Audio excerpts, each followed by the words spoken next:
Ils subissent les insultes, l'humiliation, voire le déni. Voici le peuple qui résiste encore malgré tout. Dans les médias, on parle peu d'eux. Voici l'histoire de la lutte des Afro-Palestiniens, cette minorité noire installée en Palestine depuis des siècles. Descendants de pèlerins, de gardiens des lieux saints, de soldats africains venus à Jérusalem ou des familles qui ont choisi d'y bâtir leur vie, leur peau noire, héritage d'origine soudanaise, tchadienne ou sénégalaise, s'est fondu dans le tissu palestinien. Ils ne sont pas à côté de la Palestine, ils sont la Palestine dans toute sa diversité. Pourtant, leur quotidien est marqué par une double oppression. Comme tous les Palestiniens, ils endurent la violence de l'occupation, arrestations arbitraires, checkpoints, incursions militaires, destruction des maisons, bombardements, deuil permanent. Mais s'ajoute une oppression plus sournoise. Les regards, les préjugés, les insultes racistes de certains soldats israéliens qui les déshumanisent en les réduisant à la couleur de leur peau. Ils ne sont pas seulement palestiniens sous occupation, ils sont aussi noirs dans un système où cette couleur devient une cible supplémentaire. Dans des quartiers comme Bab al-Magharbeh ou la vieille ville de Jérusalem, les Afro-Palestiniens ont forgé des communautés soudées où l'on apprend dès l'enfance à vivre sous surveillance. Les soldats nous appellent singes ou esclaves et nous mettent systématiquement dans des files séparés, même quand il n'y a pas de raison. Témoin Jamal, 28 ans, un habitant de Silouane. Une fois, à un checkpoint,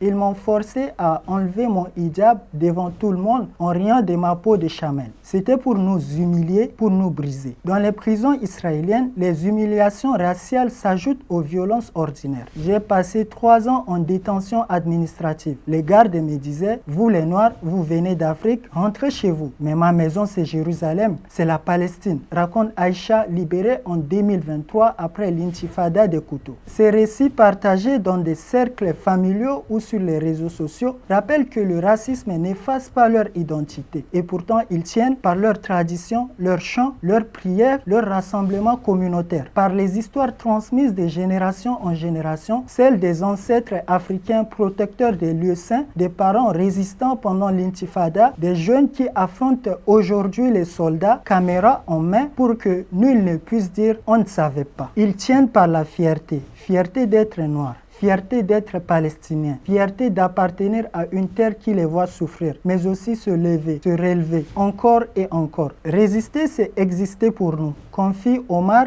un activiste de 35 ans, originaire du Soudan, vit à ses grands-parents. Ma grand-mère gardait la mosquée Al-Aqsa. Mon père a été emprisonné 2 fois. Moi, je filme tout. On ne nous effacera pas. Pour beaucoup, leur simple présence est un acte de défi face à un système qui voudrait les effacer. Dans leur visage se tresse l'histoire de la Palestine et celle de l'Afrique indissociable. Les Afro-Palestiniens portent une mémoire que peu de médias relatent, celle d'une diversité marginalisée mais résiliente. Ils incarnent une Palestine plurielle, fière, souvent oubliée. Une Palestine où la lutte n'a pas de couleur mais où le racisme tente encore de diviser. Jour après jour, génération après génération, ils affirment la même vérité. Nous sommes Palestiniens, nous sommes noirs, nous sommes ici et nous n'abandonnerons pas.